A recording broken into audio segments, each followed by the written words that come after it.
unlimited drama series. The phone rang at 2:05 a.m., cutting through the darkness of our Victorian bedroom like a rusty blade. I'd been lying awake anyway, staring at the water stains on the ceiling that Vivian kept promising to fix. The caller ID showed a number I recognized, but had never seen at this hour. "Hello?" My voice came out rougher than intended. "Evan, this is Cameron Holt from the agency. Sorry to call so late, but I wanted to let you know Vivian's staying late to finish a big project. She'll probably be here until dawn."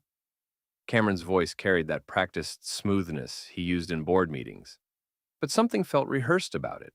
Too polite, too explanatory. In 3 years of marriage, Vivian had never had her boss call me about overtime. "Thanks for letting me know," I said, keeping my tone neutral. The line went quiet for a beat too long. "Right. Well, she's really dedicated to getting this done perfectly. You know how she is about her work." "Yeah, I do." I sat up in bed, fully awake now. Which client is keeping her so busy? Another pause. The Meridian account. Big presentation tomorrow. Meridian had dropped them 6 months ago. I knew because I'd been the one to console Vivian through 2 bottles of wine when she lost the contract. "Well, tell her not to work too hard," I said. "Good night, Cameron." I hung up and immediately dialed Finn Harlow. My old college roommate answered on the first ring, which told me everything I needed to know. "You got the call too?" Finn's voice was alert, no trace of sleep. "Cameron Holt, playing the concerned boss. You?" "Nora got a text from Vivian 20 minutes ago. Something about needing legal advice for a contract dispute. At 2 in the morning. Nora Marlin was Finn's wife, and the sharpest lawyer in our coastal Maine town. She was also the kind of person who kept her phone on silent after 10 p.m., unless it was an emergency. "Where are you right now?" I asked. "Sitting in my car outside Solon Financial. Nora's in the passenger seat with her camera equipment. We've been here since midnight." I should have felt surprised, but instead, a cold clarity settled over me. The late nights, the new clothes, the way Vivian had started locking her phone, the expensive dinners she claimed were client meetings, the sudden interest in working out and buying lingerie I never saw her wear. "Give me 15 minutes, I said. I dressed quietly in the dark, pulling on jeans and a black sweater. From my old journalism days, I still kept a press badge and a small digital recorder in my desk drawer. Habits from another life, when I thought uncovering the truth mattered. Before I became a freelance contractor, fixing other people's problems while ignoring my own. The drive to downtown took 12 minutes through empty streets. Our town never really slept, but it dozed fitfully, especially on weeknights in October, when the tourist season had ended and the locals hunkered down for another harsh winter. Solon Financial occupied a converted warehouse near the harbor, all glass and steel, trying to look important. Cameron's PR agency rented the top 2 floors, handling accounts for the kind of people who thought money could buy respectability. Finn's Honda sat in the shadow of a streetlight, exhaust visible in the cold air. I parked beside him and walked over. Nora rolled down her window, her dark hair pulled back severely, her expression unreadable. "How long have you known?" she asked without preamble. "Suspected for 2 months. Knew for sure about 30 seconds after that phone call. You?" "Vivian's been asking me hypothetical questions about prenups and asset division. Very specific hypotheticals." Nora held up a manila folder. "I did some research." Finn leaned across his wife, camera bag slung over his shoulder. "The security guard is Tommy Brennan. You helped him with that DUI case last year, remember? He owes you." I remembered. Tommy's son had been the one drinking and driving, but Tommy took the blame to save the kid's college scholarship. I'd found a witness who confirmed Tommy's story about swerving to avoid a deer. The charges got reduced to a traffic violation. "He's working nights now," Finn continued. "Saw him wave when we drove past the garage entrance." The plan formed itself as we walked. No dramatic confrontations, no shouting matches, just documentation, evidence. The kind of methodical approach that had made me a decent investigative reporter before I burned out on exposing corruption that nobody seemed to care about. Tommy Brennan looked up from his security desk as we approached the elevator bank. His face brightened when he recognized me. "Evan Mercer. Hell, I haven't seen you since the courthouse. How's the contracting business?" "Steady work," I said. "Listen, Tommy, I need to get upstairs to Vivian's office. She left some documents I need for a morning meeting. Tommy's expression shifted slightly. He glanced at Finn and Nora, then back at me. Your wife, right? Pretty lady? Works for that PR outfit. That's right. She's up there now, actually. Saw her come in around 11 with that boss of hers. Cameron something. Cameron Holt. Yeah, that's the guy. Real smooth talker. Tommy's weathered face creased with something that might have been sympathy. Look, Evan, I probably shouldn't be saying this, but they've been coming in late a lot recently. Always together. Always saying they're working on some big project. I nodded slowly. I appreciate the honesty, Tommy. You need that key card to get up there. Building management changed the codes last week. He slid a plastic card across the desk. Just make sure I get it back before my shift ends. The elevator rose silently to the 8th floor. Finn checked his camera settings while Nora reviewed whatever was in her folder.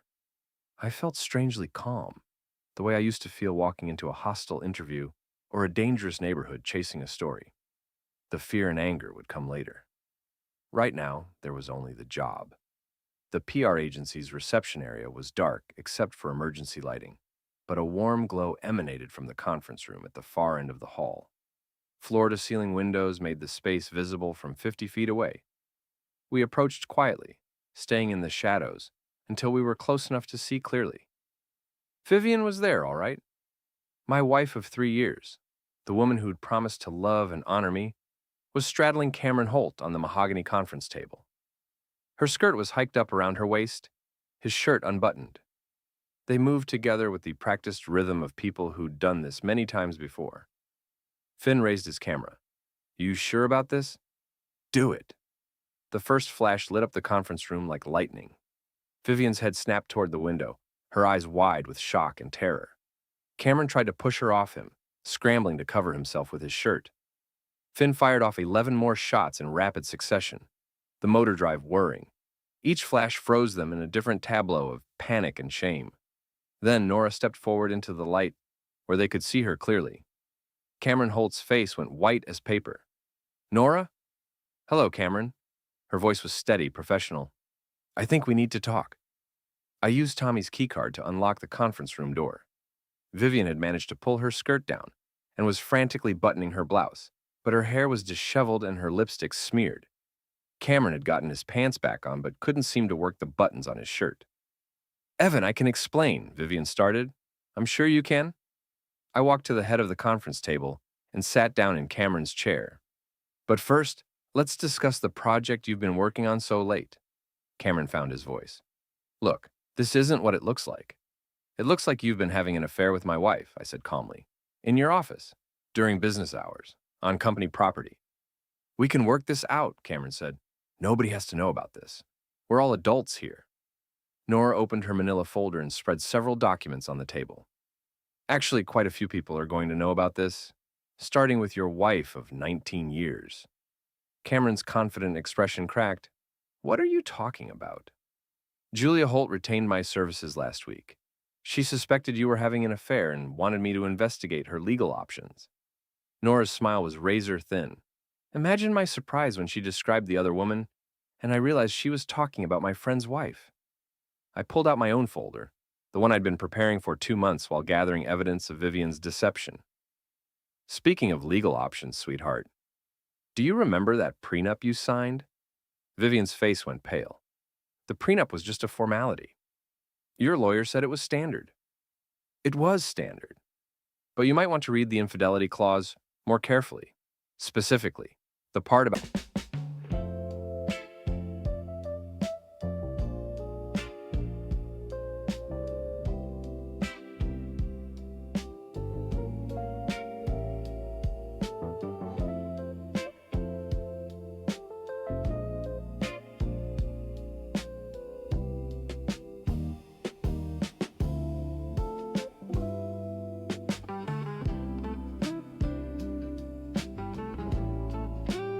asset forfeiture in cases of adultery with documentation.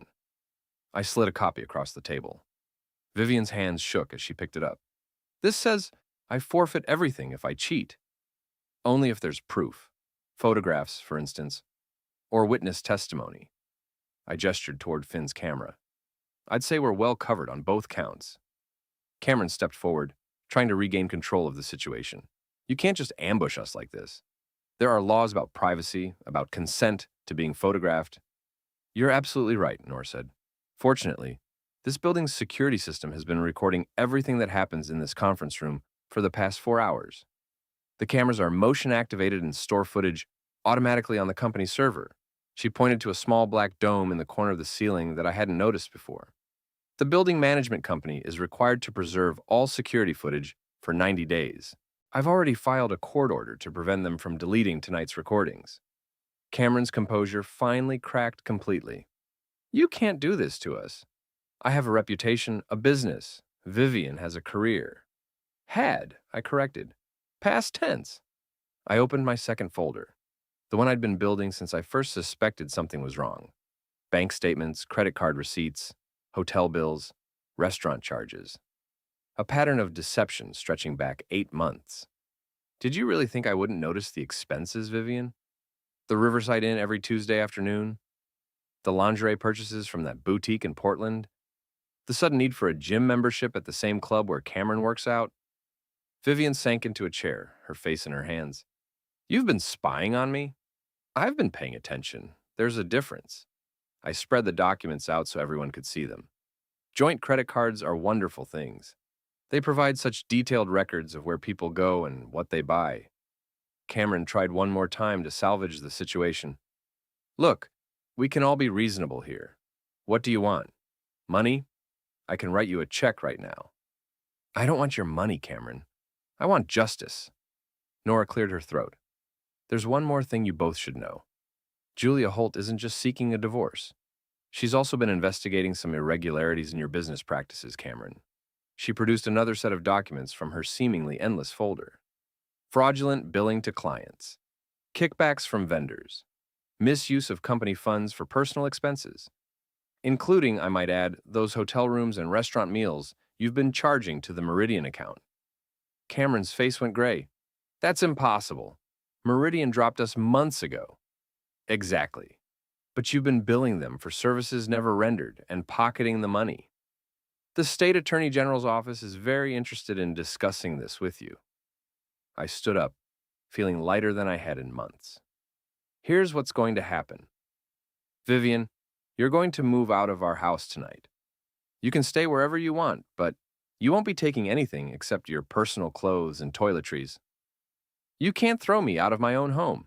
It's not your home anymore. Read the prenup. Adultery voids your claim to any marital property. I turned to Cameron. As for you, I suggest you start looking for a good criminal defense attorney. And maybe a marriage counselor, if Julia will even speak to you after tonight. Finn had been quietly taking pictures throughout the entire conversation, documenting not just the affair, but the aftermath.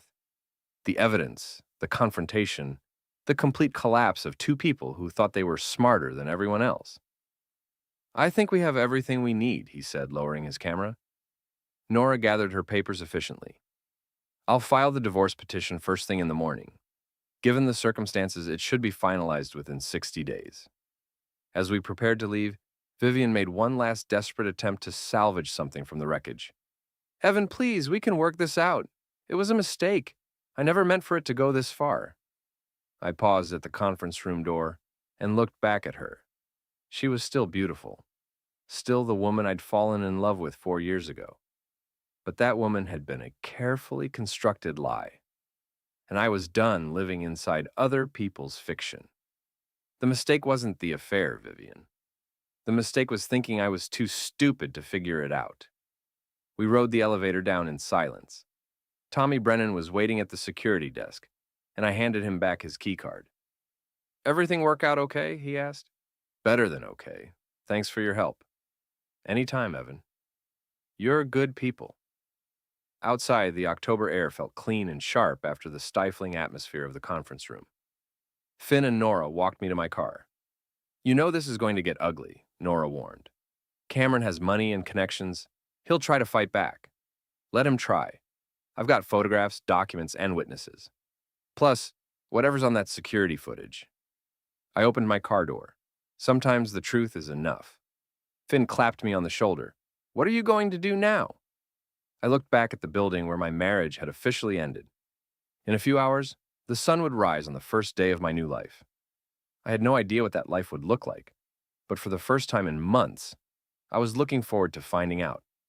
First, I'm going home to change the locks. Then I'm going to make some coffee and wait for Vivian to come get her things. I smiled grimly. After that, I guess we'll see what happens when the story breaks. The story broke at 6:47 a.m. when Mrs. Eleanor Pennington, our 73-year-old neighbor, knocked on my front door with a plate of blueberry muffins and the kind of predatory gleam in her eyes that meant she'd heard something juicy. Evan, dear, I hope I'm not disturbing you, but I couldn't help noticing all the activity last night. Cars coming and going at such... I cheated on you with your brother. What's wrong? I will not forgive you for this! Watch more on Grammarly.com. unusual hours. I accepted the muffins and invited her in, knowing that trying to avoid the conversation would only make her more determined to extract information. Just some work stuff, Mrs. Pennington. Nothing too exciting. She settled herself in my kitchen like a general planning a campaign, her sharp eyes taking in every detail. The empty wine bottle on the counter, the manila folders stacked on the table. The fact that Vivian's coffee mug wasn't in the sink. Where's that lovely wife of yours this morning? I haven't seen her car in the driveway. Vivian's staying somewhere else for a while. We're having some marital difficulties. Mrs. Pennington's face lit up with the satisfaction of being the first person in the neighborhood to learn about a domestic crisis. Oh, you poor dear. These things happen, of course. Marriage is so difficult these days, with all the temptations. My phone buzzed with a text message. Vivian finally responding to the voicemail I'd left at 4 a.m. We need to talk. This doesn't have to be nuclear. Meet me at the house at noon. I showed Mrs. Pennington to the door with promises to let her know if I needed anything, knowing she'd be on the phone with half the neighborhood within minutes. In a town like ours, gossip traveled faster than emergency services. By 10 a.m., I'd changed the locks, packed Vivian's belongings into suitcases, and called my lawyer to review the prenup language. By 11, I'd received 3 calls from friends who'd heard something and wanted to check on me. The 4th call came from an unknown number with a Boston area code. Mr. Mercer, this is Riley Knox. I work for Cameron Holt's company. I think we should meet. Riley Knox turned out to be the kind of man who wore expensive suits and cheap cologne, with the build of an ex-cop and the smile of a used car salesman. He arrived at my house in a black BMW, parked deliberately in my driveway like he owned the place. Nice neighborhood, he said, looking around my front yard with obvious calculation. Property values must be pretty good here. Lot to lose if things got complicated. What do you want, Mr. Knox?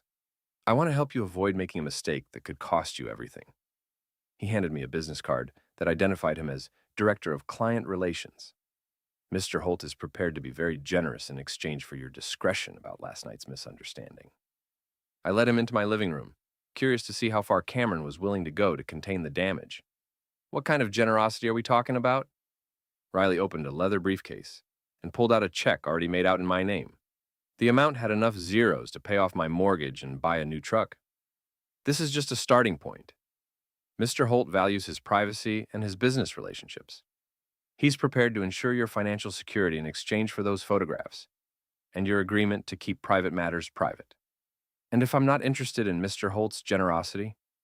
Riley's smile never wavered, but something cold flickered behind his eyes. Then things might get complicated for everyone involved. Accusations of stalking, harassment, invasion of privacy. Legal fees can be expensive, even when you eventually win. I picked up the check and examined it carefully. This is a substantial amount of money.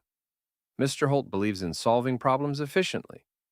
The problem is that this isn't really about money.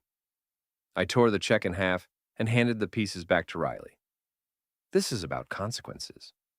Riley's professional mask slipped slightly. Mr. Mercer, I don't think you understand the situation you're in. Cameron Holt has resources and connections that you can't imagine. He can make your life very difficult. He already made my life difficult when he started sleeping with my wife. That's between you and your wife. Mr. Holt was simply providing comfort to a woman in an unhappy marriage. I laughed. surprising myself with how genuine it sounded. Is that what he calls it? Comfort? Riley stood up, closing his briefcase with more force than necessary. I'm going to give you 24 hours to reconsider this decision. After that, Mr. Holt will be forced to protect his interests through other means. You mean legal threats and intimidation? I mean whatever becomes necessary. After Riley left, I called Finn to update him on the morning's developments. He listened without interruption, then whistled softly. So Cameron's playing hardball already. That was faster than I expected. It means he's scared. People don't offer that kind of money unless they have a lot to lose. Speaking of losing things, you should know that Nora's been busy this morning. She filed your divorce petition at 8 a.m., and she also had a conversation with the district attorney's office about those billing irregularities. I felt a grim satisfaction at the news. What did they say? They're interested. Very interested. Apparently, Cameron's been sloppy about covering his tracks. Fake invoices, forged client signatures, the whole 9 yards. And Julia Holt? She's filing for divorce too. And she's hired a forensic accountant to go through Cameron's business records. Finn paused. This is going to get messy, Evan. Are you prepared for that? Before I could answer, I heard a car door slam in my driveway. Through the window, I could see Vivian walking toward my front door, her face set in the determined expression she wore when she was preparing for battle. I have to go. Vivian's here. You want backup? Not yet, but stay close to your phone. I hung up and opened the door before Vivian could knock. She looked like she hadn't slept, her usually perfect hair pulled back in a messy ponytail, her makeup unable to completely hide the dark circles under her eyes. We need to talk, she said without preamble. I figured. Come in. She walked into our living room and stopped short when she saw the suitcases lined up by the stairs. You packed my things. Everything except your jewelry and personal documents. Those are in a box on the kitchen table. Vivian sat down on the couch we'd bought together 2 years ago, the one we'd spent 3 weekends shopping for because she couldn't decide between navy blue and charcoal gray. She'd chosen navy. Now it just looked sad. Evan, I know how this looks, but you have to understand that it wasn't supposed to happen this way. How was it supposed to happen? I was going to tell you. I was trying to figure out how to do it without hurting you. By continuing to lie to me, by making me look like an idiot in front of the entire town.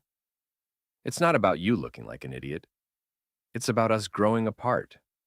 We want different things now. I sat down across from her, studying the face I'd woken up next to for 3 years. What do you want, Vivian? I want a life that matters. I want to be with someone who understands my ambitions, who can help me build something important. And Cameron understands your ambitions? He gets it. He knows what it's like to want more than just a comfortable, ordinary life. The casual cruelty of that statement hit me harder than I'd expected. Comfortable and ordinary. That's how she saw our marriage, our life together. A stepping stone to something better. So this has been going on for 8 months because you were trying to upgrade? Don't make it sound so calculated. How should I make it sound? You've been lying to me, stealing from our joint accounts to pay for hotel rooms, and planning your exit strategy while I was working 60-hour weeks to pay for this house. Vivian's composure finally cracked. You think this has been easy for me? You think I wanted to hurt you? I think you wanted what you wanted, and you didn't care who got hurt in the process. She was quiet for a long moment, staring at her hands. When she looked up, there was something calculating in her expression that I'd never seen before. The prenup isn't as ironclad as you think it is. I've been talking to lawyers. Have you talked to them about the security footage from last night? Or the photographs? Or the financial records showing 8 months of deception? Those photographs were taken without my consent. They might not be admissible in court. I pulled out my phone and showed her a text message from Nora that had arrived while Riley Knox was making his threats. Security footage from the building confirms everything. The company's legal team reviewed the employee handbook this morning. Turns out using company property for personal activities is grounds for immediate termination. Cameron's been fired. Vivian's face went white. That's impossible. He owns a stake in the company. He owns a minority stake. The majority partners voted him out at an emergency meeting this morning. Something about moral turpitude and potential criminal liability. I could see her processing this information, recalculating her position. Cameron wasn't just her lover anymore. He was unemployed, facing divorce, and potentially looking at criminal charges. "This is all happening too fast," she said. "We should slow down. Think about this rationally." "I've been thinking about it for 2 months. I'm done thinking." "What do you want from me, Evan? You want me to beg? You want me to promise it won't happen again? I want you to take your things and leave. I want you to sign the divorce papers when they're ready.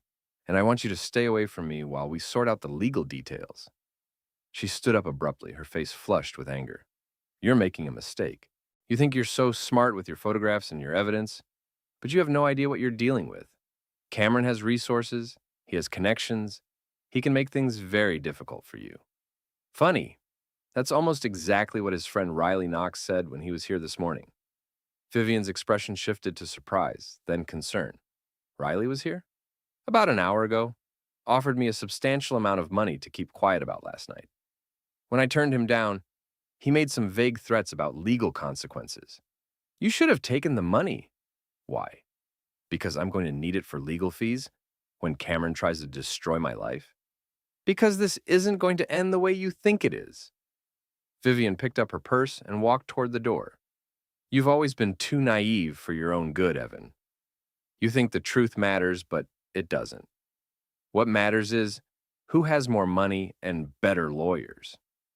"We'll see." She paused at the door. "I never meant for it to happen this way. But you're not sorry it did." She didn't answer, which was answer enough.